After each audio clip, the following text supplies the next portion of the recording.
orderannya. Dia khawatir nanti kalau dia sholat orderannya hilang, nggak dapat duit. Ketika dia takbir, Allahu Akbar, Allah Maha Besar, selain Allah kecil. Hati order kecil, dunia kecil. Ya. Demikian perempuan, takut-takut kalau HP-nya ditinggal, perempuannya marah, nggak ada ditinggal, diputusin.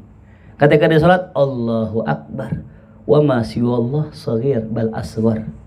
Ya, itu. Ruku, Allahu Akbar, Allah Maha Besar. Berarti selain Allah kecil, jangan mikirin selain Allah. Ya Allah yang paling besar. Gitu. Sujud, Allahu Akbar, siwahu saghir. Itu. Wahakala makna Allahu Akbar. Itu ya. Itulah benteng kita. Jadi kalau setan lawannya zikir, tulis ya. Setan akan bisa diusir dengan zikrullah. Ya. Itu maka dalam hadis, ketika seseorang azan, maka setan lari terkentut-kentut. Ya, setan lari terkentut-kentut, tuh hadisnya. Kok begitu? Nah kalau ada azan, Allahu Akbar, setan lari tuh. Ya. Makanya ada juga anak-anak budak nongkrong. Kalau azan subuh aja pulang ke rumah, itu setan tuh. Bukan pulang ke masjid, malah pulang ke rumah. Bubarnya dengan azan, betul. Itu setan namanya. Makanya orang kalau kesurupan, kalau bener itu setan, tinggal azan di situ. Allahu Akbar. Insya Allah kalau setan kabur. Kadang-kadang ada yang pura-pura caper gitu, pura-pura kesurupan. Kalau kata Ekal, kasih teh kotok. Ama yang lebih ampuh lagi apa kan? Itu Ekal lah tuh ya. Jadi setan kalahnya sama apa? Zikir. Orang aneh, orang zikir kok ditemenin setan ya. Orang zikir, tapi ditemenin setan. Yang datang setan bukannya Allah. Yang datang jin, bukannya maunah dari Allah. Nah, kenapa kok orang zikir kok itu dapatnya? Karena niatnya bukan zikir. Niatnya nyari dunia. Niatnya memanggil jin. Ya, tuh. Baik-baik itu orang zikir la ilaha illallah, tapi niatnya dunia, yang datang setan. Itu ya. Jelas paham? Jadi saya mau gambarin aja ya, bahwasanya setan itu tipu dayanya sangat lemah. Ia bisa dibantah dengan satu, dengan ilmu. Ya. Setan bisa dibantah dengan ilmu. Tuh. Ya. Jadi setan kalau bisikin kita, bantah pakai ilmu. Contoh, dulu ada orang namanya Asy-Syaikh Abdullah ibn Qusaim. Ini di Arab ya. Ini orang saking cerdasnya, saking alimnya, para ulama muji dia. Dia punya karya. Ini karyanya yang menyerang orang-orang ateis yang gak bertuhan. Nah saking banget udah terkenalnya, saking banget udah populernya, biasa setan bisikin, tuh ini hati-hati baik-baik ya. Kita harus jaga hati kita. Ini saya juga sama, ya Allah ya Rabbi ya. Ente datang ke sini itu bukan karena kesolehan saya, bukan karena siapa-siapa, bukan. Tapi ente datang karena Allah. Kalau bukan Allah yang gerakin langkah ente kemarin, nggak bakal sampai. Ya, majlis burdah kita rame bukan karena saya, bukan karena siapa-siapa, tapi karena siapa? Allah. Nggak bakal datang kecuali Allah yang gerakin. Nah ini bisikan setan nih. Ketika nih orang sudah mencapai titik puncaknya, di mana ulama-ulama pada muji dia, muncul, timbul kesombongan. Dibikin karya, dibikin tulisan yang mana itu tulisan menyerang keramat para aulia. Ya. Dipikir dia bakal diterima, ternyata subhanallah itu karangan hanya disupport sama orang Wahabi. Ya. Lalu kemudian karena sombongnya, karena takaburnya, udah merasa di puncak keilmuannya, ya takabar, akhirnya Allah kasih musibah, dia murtad. Padahal ulama besar, dengarang kitab, berbuku-buku, ya, dimurtad. Tuh, karena apa? Makanya baik-baik kita, jangan pernah merasa aman. Kata Imam Haddad, tidaklah orang merasa aman dari su'ul khotimah, melainkan pasti su'ul khotimah. Jadi kalau ada orang merasa gini, aku mah tenang aja, gue kan udah syekh, udah dokter, udah ulama, nggak mungkin su'ul khotimah. Orang yang merasa tenang su'ul khotimah, itu buktinya. Ya. Lalu kemudian mati su'ul khotimah di Mesir, kalau salah. Ini pelajaran buat kita ya. Tuh. Jadi kadang-kadang kenikmatan yang dikasih sama kita itu kadang-kadang jadi istidraj buat kita. Kita nggak tahu, kita nggak sadari. Maka tetaplah ya tawadu, tetaplah rendah hati bagaimanapun keadaan kita gitu. Ya. Itu beratnya kadang-kadang kenikmatan yang kita nggak bisa ya syukuri. Ya, makanya jangan kalau bahasa orang gitu, mendingan diuji sabar dah, udah pasti ke Allah. Orang kalau diuji kesabarannya pasti ke Allah. Susah ke masjid, nggak ada kerjaan ke masjid ya, tahajud, bener gak? Tapi kalau nikmat datang ya Allah ya, ngumpul-ngumpul ya, nongkrong, pakai narkoba dan sebagainya, nauzubillah salik ya, gitu. Tapi saya yakin sih di sini yang ramai bukan karena susah semua, bukan ya, cuman nggak punya duit doang ya. Susah sih enggak, emang lagi nggak punya duit ya. Duit jangan dicari, itu datang. Ini apa nih? Disuruh ngisi kali ya.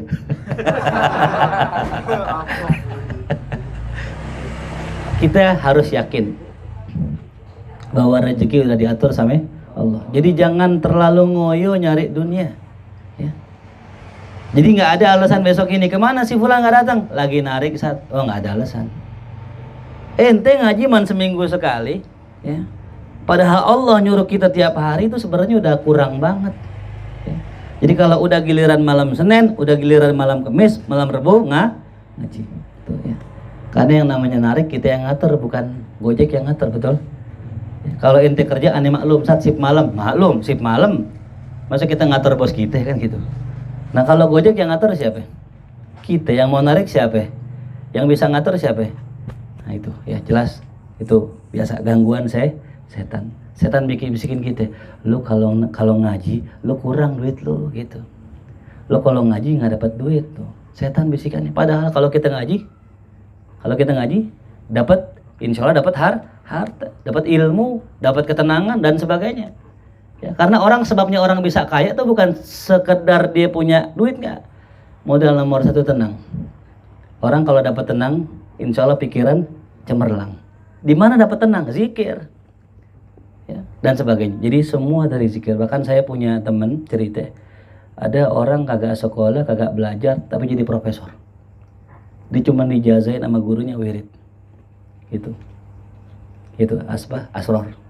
Ya. Dia nggak sekolah, nggak belajar, tapi orang panggil profesor karena cerdas banget.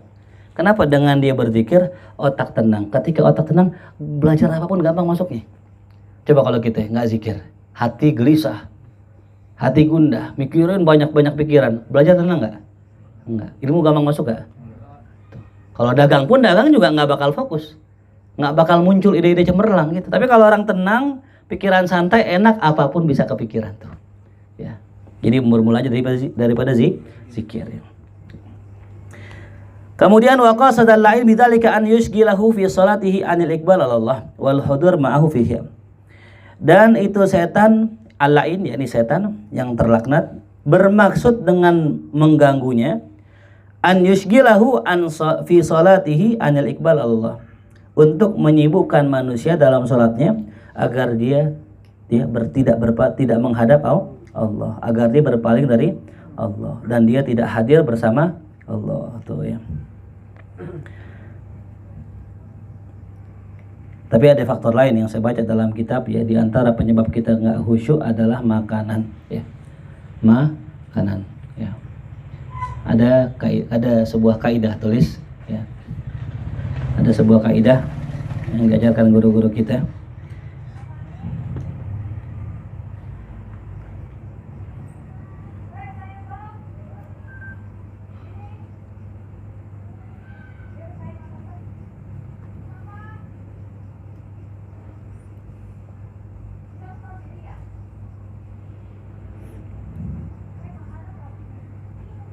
Jika kau tidak bisa mengatur apa yang kau makan, jika engkau tidak bisa mengatur apa yang kau makan, maka kau juga tak akan mampu mengatur apa yang kau kerjakan. Ya. Jadi kalau kita nggak bisa mengatur apa yang kita makan, ya sembarangan gitu maksudnya, maka kita nggak bakal bisa mengatur apa yang kita akan kerjakan. Semua sudah tersistem dengan sendirinya untuk berbuat maksiat. Ya. Kadang-kadang kita bingung ya, kok gua begini sih itu. Padahal sebenarnya kalau dibilang kita nih bukan tukang maksiat, kok kena gitu. Padahal kita udah jauh dari maksiat, kok jatuh lagi gitu. Kadang-kadang badan kita sendiri tuh otomatis refleks kadang-kadang begitu. Nah itu disebabkan karena kita nggak bisa mengatur apa yang kita makan. Kalau kita belum bisa mengatur apa yang kita makan, jangan harap kita bisa mengatur apa yang kita kerjakan. Ya, pegang baik-baik ya.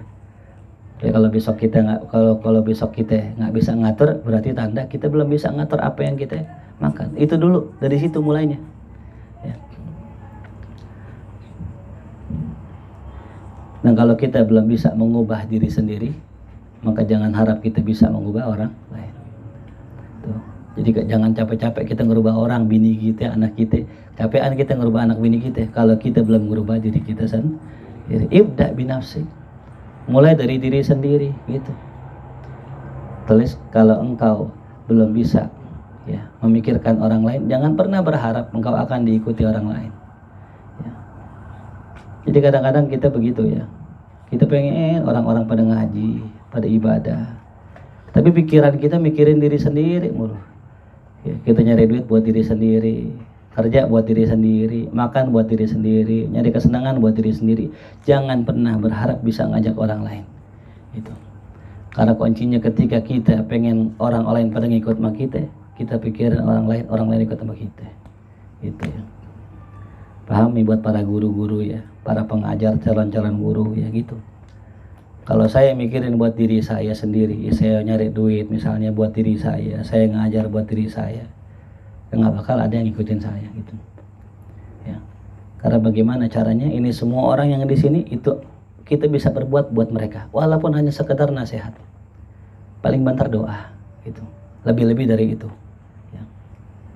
Paham ya? Itu kunci ya, kunci. Baik-baik ya. Karena aneh lihat kadang-kadang gitu, Sat. Aneh suruh anak-anak susah banget disuruhnya, tapi kalau antum yang ngomong pada jalan. Ya. Karena ente masih mikirin diri sendiri. Gitu. Cobalah ente jadi kayak aneh gitu. Ya. Apa jurus apaan tuh? Ya. Coba lihat guru-guru kita, coba lihat kayak Rifai, kayak Hamid. Mereka tuh bukan orang yang mikirin dirinya sendiri. Gitu. Ya, mikirin santrinya gimana ini gimana gitu. Ya. Sedangkan ente lihat guru-guru yang memang kalau bahasa kata ya hanya ngajar doang, ya mereka mikirin dirinya sendiri. Gitu. Habis ngaji burdah capek gitu. Ya, kurang sehat. Jalan ziarah, jalan. Kenapa? Yang kita pikirin anak banyak ini anak-anak banyak. Ya, gitu. Kalau aneh mikirin diri aneh sendiri, aneh pulang nanti tidur dah enak kan. Yang ngajar malam Senin nih. Ya. Capek gak ngajar? Aneh dari pagi ngajar perempuan, ngajar tadi, sore ngajar, malam ngajar lagi, ntar ngajar lagi. Kalau mikirin diri sendiri tidur mendingan kita. Gitu. Nah, tapi karena kita belajar dari guru-guru kita untuk berkorban, bermujahadah, ngelawan hawa nafsu, jalanin gitu. Ya walhamdulillah ada hasilnya gitu. Paham? Gitu. Jadi kalau kita memikirkan bagaimana orang, insya Allah orang pun mikirin kita. Jadi jangan ngiri kalau ada orang bawain sekitab 1 juta, 2 juta, ya satu leman ya. Gitu. Wah enak juga jadi sataris ya. Saban bikin status bawain, saban bikin status bawain. Ya. Ente jangan lihat itunya, jangan ya. Banyak hal yang kita nggak lihat. Gitu. Kenapa orang bisa bawain? Apa yang bikin orang bawain? Gitu. Paham? Gitu. Kadang kita lihat sisinya sebagian doang sih.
ngomong ke sini.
Wa qala alaihi salatu wassalam innallaha malaikatahu yusalluna ala sofil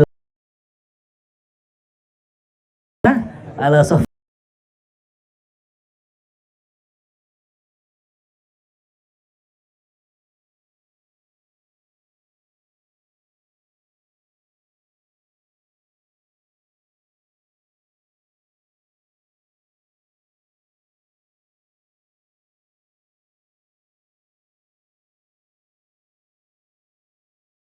selama 20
آله وصحبه في كل لمحة ونفس ونفس بعدد كل معلوم لك اللهم صل وسلم وبارك عليه وعلى آله. Assalamualaikum warahmatullahi wabarakatuh. Bismillahirrahmanirrahim. Qala musannifu rahimahullahu ta'ala. Ngecek dulu. Wa adama nafa'ala barakatihi wa bikum fid dharaini amin. Qal wa syaitanu la'anahu Allah harisun ala ay yushghilal mu'mina inda salatihi hatta innahu yaftah lahu inda qiyamihi ila salati minal hawaij. Dan syaitan, semoga Allah melaknatnya, harisun, ya, sangat senang, sangat suka, ala ayushgilal mu'mina, untuk menyibukkan orang mukmin inda solatihi, ketika dia sholat, ya. Jadi kerjaannya setan adalah nyibukin kita, gangguin kita lagi sholat, ya. Kadang-kadang bukan sholat doang, lagi zikir, lagi tahajud, lagi qiyamul lail, tuh setan datang ngerjain kita. Ya lagi zikir la ilaha illallah, tiba-tiba ada suara. Suara apaan tuh? Kok ada suara sih? Nggak konsen dah tuh ya, udah nggak buyar. Tuh. Lagi sholat la ilaha illallah, la ilaha illallah, pintu kebuka sendiri. Siapa yang buka tuh pintu ya? Oh ini terjadi ya, saya ngalamin dulu lagi wirid di rumah kiai. Tahu ada motor krek krek krek kayak suara motor. Pas saya keluar nggak ada. Masuk lagi wirid lagi krek krek krek krek krek. Keluar nggak ada. Begitu setan tuh. Di rumah gitu juga lagi wirid atau suara panci gitu. Penggorengan lagi ketok ketok tok tok tok tok. Tinggalin, diem nggak ada suara. Wirid lagi bunyi lagi. Itu setan begitu. Tujuannya cuma satu, dia nggak demen kita zikir, dia nggak demen kita wirid, dia nggak demen kita kembali kepada Allah. Ya, sama semua gitu juga. Mau setannya jin kek, mau setannya bentuk minal jinnati. Yang namanya setan kagak pernah demen orang bener. Ya, baik golongan jin maupun lihat ente anak muda bener begini ya, besok didatengin ujian dajjal gitu. Ya. Dajjalnya apa? Dajjalnya nggak kayak dajjal yang nanti, nggak. Dajjalnya bawa tangan kanan gori, tangan kiri inek gitu. Milih mana kawan? Welcome to the jungle. Baru banget ngaji tawarin lagi. Ini kan dajjal yang udah begini nih. Ini minal jinnati. Ini orangnya nih yang begini, dajjal nih begini nih. Ya tuh. Nah itulah ya setan kerjaannya ganggu orang sholat. Hatta innahu, sampai-sampai itu setan ya yaftahu lahu, membukakan bagi orang yang lagi sholat, inda qiyamihi ila sholat, nih ketika lagi diriin sholat, ya minal hawaij, daripada kebutuhan-kebutuhan tuh ya. Kalau bahasa kita sekarang ada orang nih ustadz sholat, dia butuhnya apa sih? Materi ceramah. Tuh setan ajarin tuh lagi sholat. Ntar lu ceramah nih aja nih. Nah, yang bagus ini nih, insya Allah nih kalau ceramahnya begini ntar orang akan dengerin ente itu. Kalau ustadz, kalau kerja yang kerja nih, dagang begini nih, model yang cakep begini nih, insya Allah laku dah barang lu. Yang lagi grab tuh, lu jangan ini gini, nariknya di sini aja lah. Begitu terus, ya. Dia akan bukakan semua perkara-perkara yang kita butuhkan tuh, ya. Bahkan wa yudzakiruhu, dan mengingatkan orang yang lagi sholat, asya'a, akan berbagai macam perkara, minal umur, dari berbagai macam perkara, allati tahummuhu fid dunya, yang sedang dia ya sedihkan, yang sedang dia fikirkan di dalam urusan dunianya. Tuh. Lam takun lahu qabla sholah ala balin, yang mana dia sebelum sholat kagak mikirin tuh, ya. Lagi nggak sholat nggak mikirin, pas sholat kepikiran tuh, ya. Kerjaan siapa? Setan tuh, ya. Maka dulu dikisahkan ada seorang bertanya kepada Abu Hanifah, ya Syekh, Imam Abu Hanifah, saya mau nanya, saya dompet saya hilang gitu. Orang nanya dompet sama kiai sama ulama. Kata Abu Hanifah, sholli rakaatain. Udah ente pulang, ente sholat 2 rakaat. Nggak lama pulang sholat 2 rakaat, lepas Allahu Akbar. Dompet lu di situ tuh. Oh, stop, langsung nyari dompet. Belum salam udah nyari dompet. Langsung ketemu, bener katanya dalam sholat. Datang ke saya, ya imam. Alhamdulillah dompet saya udah ketemu. Emang lagi ngapain? Lagi sholat ketemunya. Nah, emang bener dah. Setan ogah banget lo sholat. Wah, kata syaitan. Ya. Begitulah kerjaannya. Setan gangguin kita dalam sholat tuh. Ya. Apaan aja. Lagi sholat lah, tahu-tahu mules. Ya. Tahu-tahu berasa kayak kentut kan ya. Itu kan kata Nabi dalam hadisnya, jikalau seseorang lagi sholat terus berasa kayak kentut, ya, maka lihat dua ya. Yang pertama apa? Baunya, yang kedua bunyinya. Kalau nggak ada baunya, nggak ada bunyinya, bukan kentut udah. Al yakin la yuzalu bisyak. Itu. Jangan dikit-dikit kita ikutin tuh bisikan itu, nanti takutnya jatuhnya was tuh ya. Lagi sholat Allahu Akbar, kayak berasa kentut, wudhu lagi, sholat lagi. Kayak berasa kentut, wudhu lagi, sholat lagi, begitu terus. Itu penyakit, hati-hati ya. Nah, tapi cuman ranahnya setan ini hanya pada alladzi yuwaswisu fi sudurin nas. Dia hanya bermain di wilayah luar, di wilayah sudur ya. Nah, kita punya hati ada 4 tingkatan. Tulis yang pertama as-sudur ya. Tingkatan hati yang pertama apa? As-sudur, tuh bagian luar. Sodrun, dada. Yang kedua al-qalbu ya, hati. Yang ketiga al-fuadu, tuh fuad, sanubari. Di dalamnya lagi ada al-lubbu, lubuk hati ya, lubuk hati. Di dalamnya lagi ada as-sirru, ada sir ya, rahasia Allah tuh dalam itu ya, ada sir tuh, la ya'lamuhu illallah. Nggak ada yang tahu bagaimana yang di hati kita, di sir kita, kecuali siapa? Allah. Nah, setan Allah kasih kuasa hanya menggoda manusia dari zahirnya doang. Maka inna kaida syaitan kana dhaifa. Sesungguhnya tipu daya setan itu sangat lemah. Paling gampang mematahkan tipu daya setan paling mudah. Wa inna kaidahunna azim. Sesungguhnya tipu daya perempuan sangat besar. Tuh ya. Kalau setan lemah, kalau perempuan yang azim. Apalagi yang namanya Zainab tuh. Masyaallah. Sami Allahu liman hamidah. Ya. Tunggu udah putus sih Jang ya. Tuh ya. Allah sayang ya. Allah